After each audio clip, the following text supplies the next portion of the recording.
These guys really know how to stretch a dumb idea into a fun, engaging, and hilarious series. Listening to the hosts as they watch and review the same movie every week for 52 weeks and descend into hopelessness and desperation is wildly entertaining. Best enjoyed from the second-hand safety of never having watched the film at all. There's more. The worst idea of all time podcast is high concept, hilarious, and occasionally profound. A must listen. Insanity shouldn't be this funny, but it is. 5 stars. Thank you, LBW2112. Much appreciated. What a lovely review. It's so grandiose. Yeah. Felt like I was in an infomercial listening to you read that. How was my voice? How was my commercial voice? You got a good commercial voice. Thanks. We should try and get voice work off the back of this. I got voice work the other day for a drink driving campaign. What are you going to say? Can you talk about this legally? Yeah, I hope so. I haven't signed anything. So that's usually a good indication I can do whatever the fuck I want. Well, you're bad to the bone. Hey, welcome along to the worst idea of all time. The baddest idea of the worst bones of all time. We're so bad. It's good to be here. It's strange to be here. I almost threw up when I woke up, and then I got in the shower, and then I almost threw up again. Tim Back got blackout drunk last night, and he is in a weird place. It was real accidental, too. I didn't see it coming. I was just sipping on lots of gin and tonic. Sipping not gin and juice. Gin and tonic, yeah. And yeah, like I don't remember going to bed or anything. It was just in my house. It was real weird. Well, I tell you what, you were a joy to watch the film with because you had a different read on it from anything I've seen before. It felt like a different one. You fluctuated between wildly enjoying, cackling away at some of the gags, and just pure despondency at how lazy you kept referring to how you were really taken aback by how lazy some of the writing was. Yeah, man, big time. And it seemed funny to me because it's like, dude, you know this now, but you were really affected by it. That's the cool thing about having such a terrible memory. Things seem new that aren't new. You know, that probably is a useful tool for watching this movie. It's a good voyage. Hell of a voyage. When you're this hungover, I've almost I've been right on the verge of vomiting 3 times, and it's barely noon. You know? You're a class act, mate. Sorry. I don't think people tune in to listen. You go, oh, I've almost.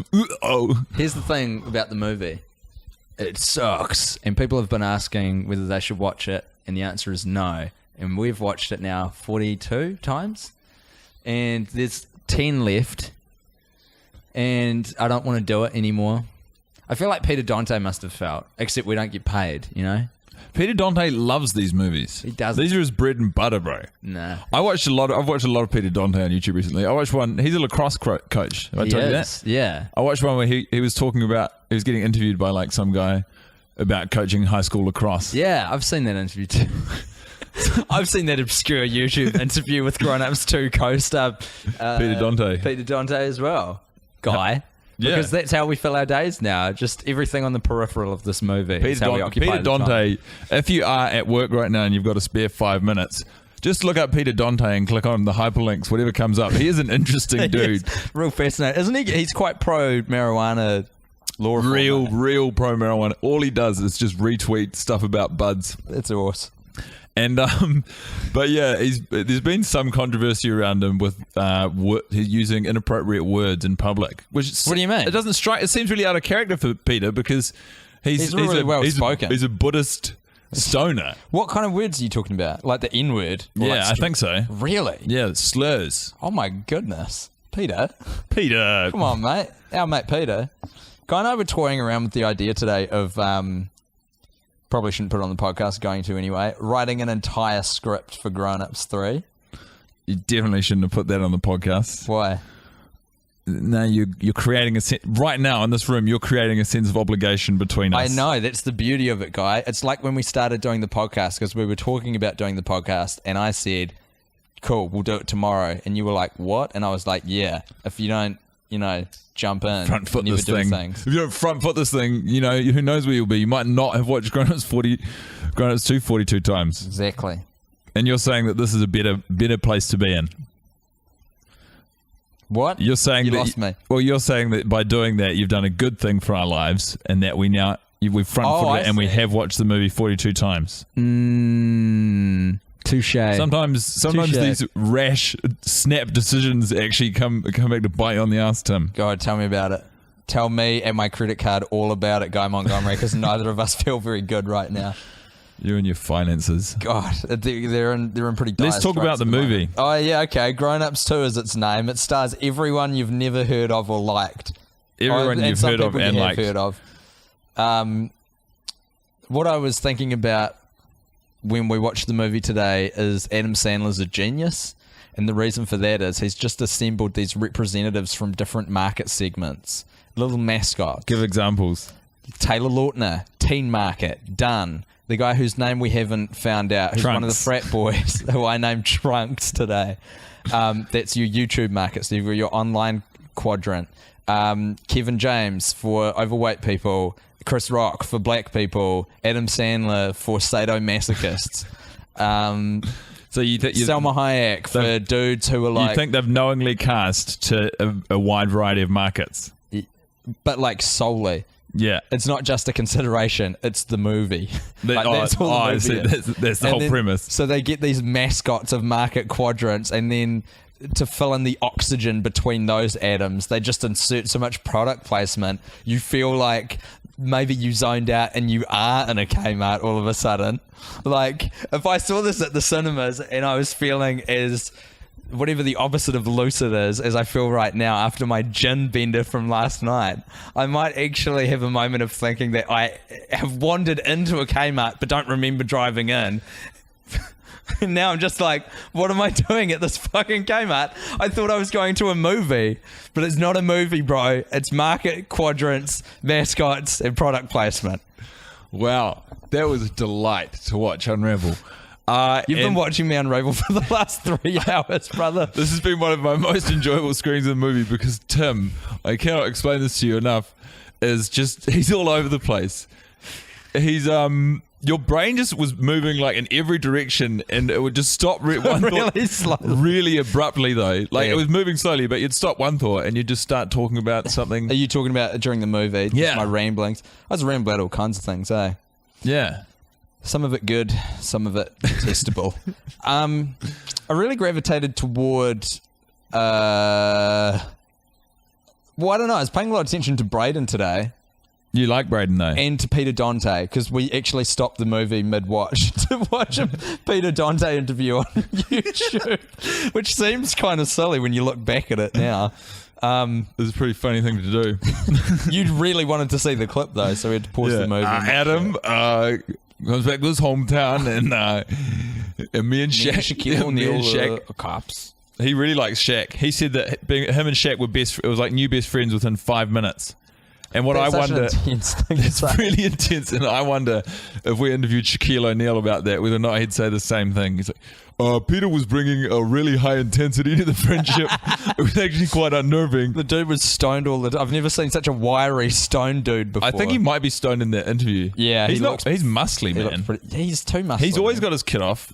Have you would. seen Grandma's Boy? Nah, I haven't. I heard it's real funny though. It's like re- legitimately. It's really good. funny. Is that Sandberg? Is he in that? No. It's the teacher. I can't remember his name. Mm-hmm. He's the lead. Oh, great. And I can't remember the fucking point.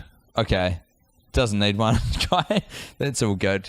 That was really annoying. I was really enjoying that. I was just reminiscing about Grandma's Boy. Oh, Peter Dante in it. Yeah. He plays this real stone guy with a monkey, and he's like he's naked. It's so funny, and he makes the monkey drive a car because he's too stoned to drive. That's cool.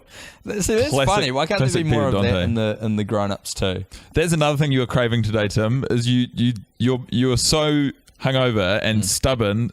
And single-minded that you're watching the movie and you're becoming genuinely frustrated when gags played out as they have every week preceding this week. Like, you were hungover enough to expect different lines to come out of the actors' mouths. Yeah. And I was disappointed when it didn't happen. Not once. And I got real surly and angry. Well, of course not once, because it doesn't make any fucking sense. My expectation was It's unrealistic. demonstrably flawed. Like, it's illogical. It's a recorded movie. Well, is there anything that you remember enjoying during the movie today? It was a weird thought to come to my head. Are there any aeroplanes in this movie? I don't think so, eh? No. Do you like that? I like that there are no aeroplanes in the film. I like that there's no aircraft in this motion picture. Okay. Pretty obscure, but entirely valid.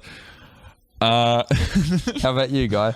Is there anything you really enjoyed about this? Well, this is, I guess, 41st watch? these are shining lights, I guess. And mine was, I always find it hilarious. Paul Hudson, who's the squat aerobics teacher, he actually had a really strong performance today in the squat aerobics gym. You were doing the thing that you were casting dispersions on me for doing. I know, but he had a really strong showing today. You know when he walks in the gym and he's like, "Welcome to Squat Aerobics Fitness 101." He's like, I wish they. I don't know why they call it that, but they that's what they told me to say. Yeah, that's what they told me to say. Fuck, I was tearing up. Yeah. I was crying with laughter at that line today. But then I've always found his ridiculous fight scene, like his really over choreographed fight scene, to be very funny. And today I noticed, because he did a really dope kick at the start, and I was like, oh, this is actually pretty cool. Yeah. And then halfway through it, he does just a full-blown star jump. Yeah, he like does. as an exit from one of his motions, he does a full-blown star jump. And I like to think he was just like thinking to himself, or he had a bet with his friend that he'll be able to do a star jump in the middle of a fight routine. And he fucking did, too. He did. So I hope he got that money off Bruce. It's quite an uplifting gesture as well, a star jump. It feels good. And they keep you fit. Star jumps. Yeah. Are they jarring? Because people say that like jogging is bad for you, bad for your joints. I can believe that. I can believe that too. That's why everyone should swim. I'm a bad swimmer though, so I guess I won't. Swimming is good for you. Tennis players' joints take a hammering. Oh man. fuck! Would they what? They've got like think of how fast they're accelerating to, and then they're stopping on a dime. Tennis players' That's like an bodies insane. are the hottest bodies. When though, you're running, I think you reckon. put three times your body weight Shit. on every footstep. So fucking they're charging around, probably dropping 5 times their body weight on a joint, like just relentlessly for like 4 or 5 hours sometimes. Oh man, that's too much. Like Rafael Nadal has got the knees of a 75-year-old. But he's still playing. Those knees have lived, man. They've seen some shit. things. Would you get a knee replacement, bro, when you get old? What do you mean if I needed one? Yeah. If I could afford it, of course. It seems like an obscure question. Like it's just a given that you would get it? Is that what you're inferring? Well, like you're saying, in a hypothetical situation, if my knee blew out when I was older and I needed a replacement, would I get the replacement? There's only one answer to that question. Yes. Because you could be in a wheelchair and you could be like that guy, the Vietnam vet in Forrest Gump, rolling around just being real bitter about everything. That's an alternative. But they didn't have the same technology in the 90s, so it was probably less realistic for him, especially after Vietnam. It was probably less realistic for him to get. Also unrealistic because his leg blew off, so I don't think a knee replacement would even work on him. What are you even talking about? Oh boy, what a ride we're on. We are so far down the rabbit hole right now. Yeah, I feel like what's happening specifically in this podcast with you. Yes. You are as far down the rabbit hole as you've been. Yeah. Yeah. You're not wrong. What does it feel like? I need to pull out. Like you're hungover enough that you're quite lucid, I think. What does it feel like? I need to pull out. It's what are you terrifying. thinking about? I don't know. Nothing and everything. we need to jump in the Steve Buscemi mystery tour bus. Okay. And get me out of here, bro. Okay, well, because the deafening sound of my own thoughts are a very scary thing to be left alone with. All right, you are starting to freak me out. So all aboard the bus. Roll up. Roll up for the mystery tour. Roll up. It's an inspiration. Roll up for the mystery tour. The Steve Buscemi mystery tour is coming to take you away. Coming to take you away. Take you today. Woo. Steve Buscemi was at the supermarket going for a shop with his wife. Chris Rock worked at the supermarket. Steve Buscemi has this weird thing he likes to do where he walks up and down the condiments aisle fingering the mayonnaise. Steve Buscemi loves to finger the mayonnaise. He just walks down the supermarket. He takes out the first jar of mayonnaise. Best Foods, because they paid a lot of money. He fingers the Best Foods mayonnaise. Yeah. He puts it back. He goes on to the next jar. Love it. And so on and so forth. Love it. Steve Buscemi has fingered over 73 jars of mayonnaise. Oh, that's weird. And Chris Rock walks around the corner. And what should Steve Buscemi be doing? Is he? But fingering his 75th jar of mayonnaise. He's been caught creamy-handed. He's been caught creamy-handed in the mayonnaise aisle with the mayonnaise. He's got his hand in the cookie jar, but it's a mayonnaise jar. And Chris Rock's specific role at the supermarket is mayonnaise security. Fuck, all right. So this is not a good look for Chris Rock professionally. Like cousin spin-off film to Mall Cop.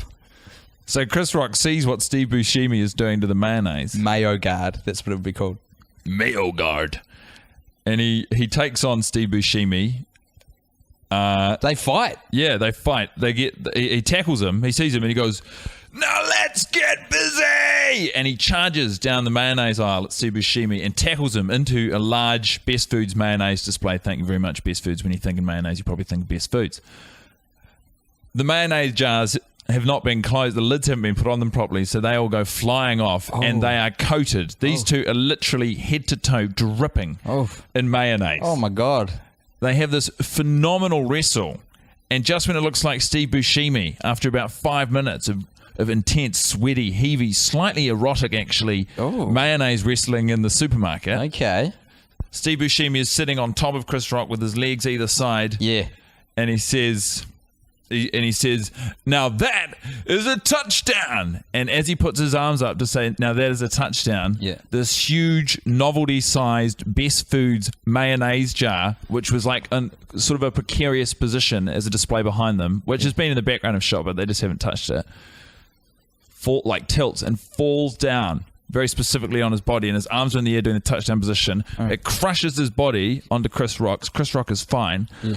But Steve Buscemi's arms become broken in that position, and he only has 40% feeling in his body as well. Wow. I felt like I was there, guy. Some really good picture painting with my mind. Good, eh? Well, that was the Steve Buscemi mystery tour for this week. And what a tour it was. What's our other feature? I've forgotten. But hold on. What's that? Is it a knock at the door? Who's that?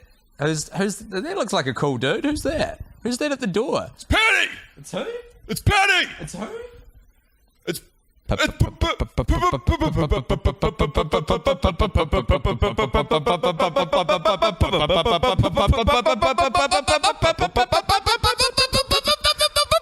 Shwartz, party time. It's Paddy Shwartz, party time. It's Paddy Shwartz. He's running around your house on a Jaguar with an ocelot in his hand. Paddy Schwartz, ocelots everywhere, ocelots in my pants. Paddy Schwartz, get these ocelots out my trousers. Ocelot solo.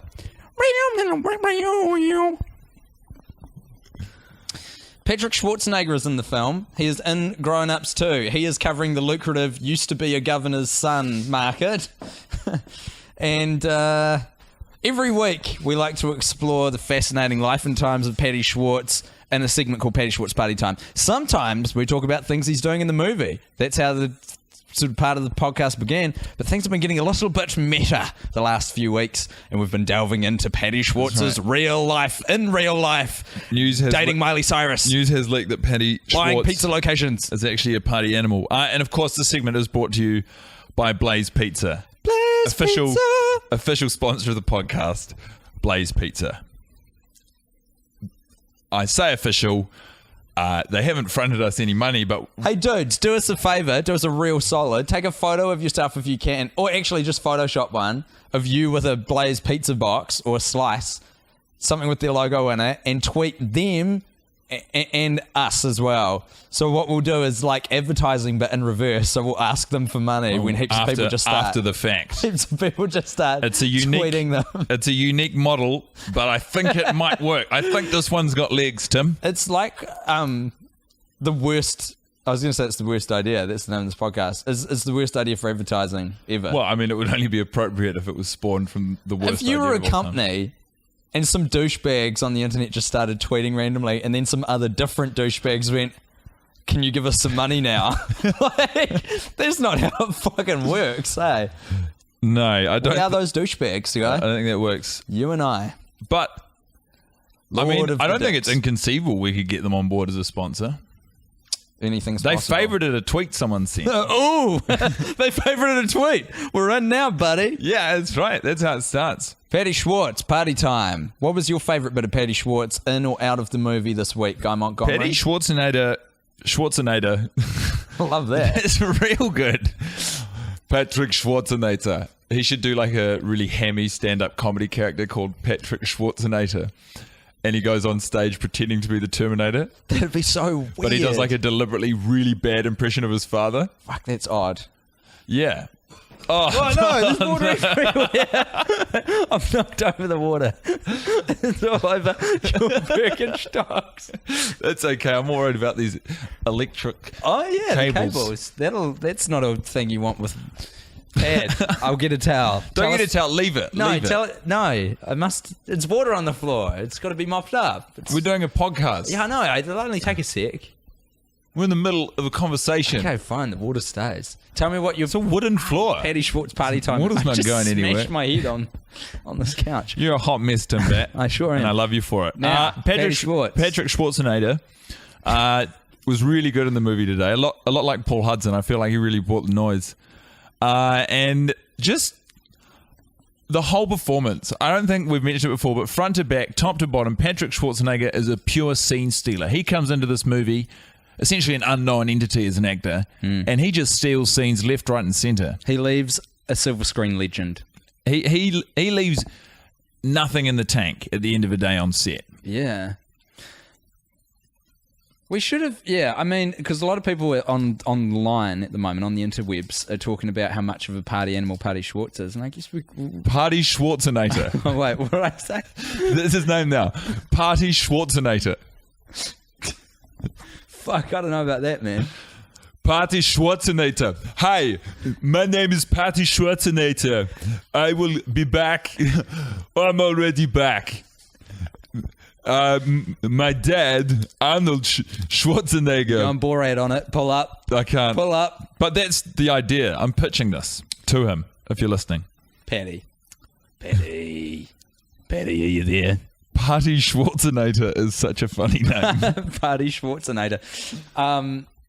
Okay, so Chris Rock is doing a lot of interviews at the moment. Chris Rock is burning up right now. Fuck, I love Chris Rock. Yeah. Do you know what, though? I listened to one yesterday of him on Bullseye. What's Bullseye? Hey, this is Bullseye. I'm Jesse Thorne. Is that his name? It's a podcast. It's like a culture podcast. Yeah. But it's okay. But Chris Rock seemed a little cold on that one. But then there was an amazing interview with John Cleese, which was lots longer and very interesting. I don't know where I was going with that. Oh, wait, you were talking about... Oh, he did it. Someone tweeted... He did an interview on Fallon as part of his Media Blitz for Top 5. If anyone's seen it, I'd love to hear your thoughts. I hear it's really good. Top 5, the movie, the new Chris Rock movie that he made himself. It's not out here. That he wrote on the set. Yeah, he did. There was a good anecdote in it, and someone pointed this out to us. Wherein Jimmy's asking about the sort of initial writing phases of Top 5, and Chris is saying he was on the set of Grown Ups 2, and he had a lot of downtime, and it was like it wasn't his movie, and he doesn't explicitly say anything. This is getting real conspiracy theory vibes now, but he doesn't say anything, but he sort of alludes to the fact that he wasn't like, I don't think he was enjoying himself as a performer or an artist on this particular project, as the body language and the sort of the implication of what's being said, and from that, Top 5 was born. But it's like, yeah, and that's the whole story. It's not really a very good story, is it? No, it is. I mean, it's okay when he tells it. And here's why. Because Chris Rock is actually quite he's a dude who wants to do things well. So it's interesting that he's in Grown Ups too. Because when he was on this interview that I listened to yesterday, he's directed 2 movies. Let's Go to Prison, I think. No, I Think I Love My Wife. I Think I Love My Wife is one. And something like... Head of State. Did he direct that? Oh. Maybe you're right. I don't think he's done a movie with the word prison in the title. I think it is, though. Let's Go to Jail. Let's go to... Anywho's. But he was talking about how he doesn't fully like... They could have been better because he, as a director, didn't have like the chops at that point. And he was very nice. He says that everyone gave great performances and stuff. Man, I hope I'm talking about Chris Rock. This might be a different interview for a completely different person I'm thinking of. It's entirely possible. You have a brain like a sieve. Yeah, it's insane. What is even going on today, eh? Fucking hell. I feel feel like I've really lost my grip. Yeah, I feel like you are losing your grip too. It's quite good. Like, it's a pretty unique day. Like, essentially, I'm going to hyperbolize your night just for the sake of it. But let's say you drank a litre of gin, woke up, and watched Grown Ups 2 for the 42nd time. Let's just say someone is watching that without any context. Yeah. That is a man who has lost grip. It sounds bad inarguably on paper. If you run the sequences of the last sort of 12 hours together, you're a shambles. You're all right, mate. Oh, I'm going Montgomery. I participate in stand-up comedy nights on a Thursday, and then I get up and go to brunch with my cousin, and I'm out of bed before 10. I'm sorry we're not all captains of industry, mate. You know, some of us just want to get some fucking sleep because we had out of the blue gin bender from the night prior. You know, just let us sleep. On behalf of slackers everywhere, just leave us the fuck alone. This isn't about. I'm not attacking. You're the man. I'm not attacking your. I'm not now. attacking your lifestyle. You are. I'm just. Yeah, I'm trying to highlight to you this last 12 hours. I feel like I have drunk a litre of gin though, which is too much. You're quite aggressive then. I mean, I think there's still some gin rattling around your bones to be sure. People say that when you drink too much gin, you cry, like it makes you emotional, and I've never had that. I quite like gin. I like the taste of the gin, and I like gin-based drinks. Hot tip about Tim Batt, his favourite cocktail is a Tom Collins. It's a gin-based cocktail. What else is in it? Simple syrup, lemon, soda water, ice. And simple syrup is just equal parts water and sugar. So it's quite an easy cocktail, but you got to really nail the parts, the quantities to get it good. Anywho's, in the shower today, after I'd almost thrown up once and then cleaned all the hair out of the drain and then almost thrown up again, I was really emotional in the shower, and I thought I felt on the verge of crying for the first time in quite a long time. It was weird. Is that when I was on the way over? Yeah, man. You kind of woke me up. I definitely woke you up, yeah. Reminding me that we had arranged to watch the movie this morning. And also, I'd just like to say apologies again that we didn't get Tanya. Oh, yeah. Where are you, Tans? I don't think she's listening. I don't think she is either, bro. One day. Well, I'd say that's about it from us this week. No. More. What do you want? I want to hear from you your 3 favourite Zooms from Grown Ups 2. My favourite Zoom, the one that springs into my mind immediately, is the crash Zoom on Kevin James, the pool party after Shaq breaks the diving board. Because it's got a nice choice. It's got a real sort of grainy, authentic, sort of over the shoulder vibe to it. It doesn't feel like it was on sticks. It feels sort of like a Steadicam. Yeah, and it provides a real nice kind of change of tone, I feel, to the film, which otherwise it feels like a pretty staged party scene. So that's definitely listen to you. My favourite Zoom. What would you? Do you have another 2? I'm really impressed at the speed at which you came up. Obviously, the second Zoom would probably be Braden Higgins on the Lilo. Just a real nice, slow moving, summertime kind of Zoom. Real summertime vibes. Really weird. Do you know what song I listened to the other day? What?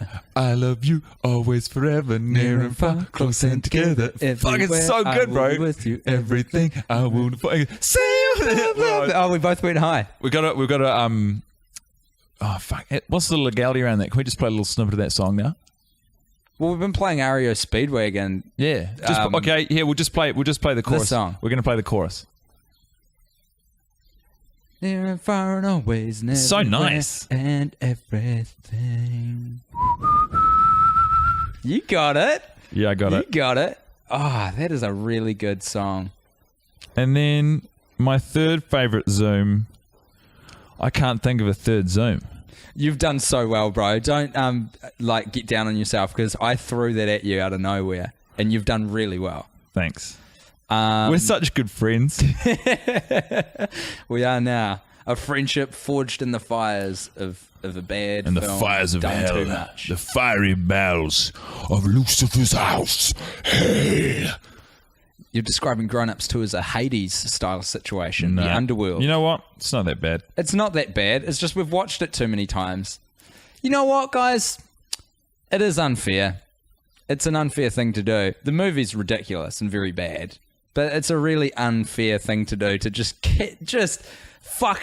hammer it. You know, I think the reason it's okay though is it is equally as unfair on ourselves. Yeah, I guess so. It's martyrdom, but we're dragging someone else with us. You can't call it martyrdom. Yeah, it is. What we're doing is martyrdom.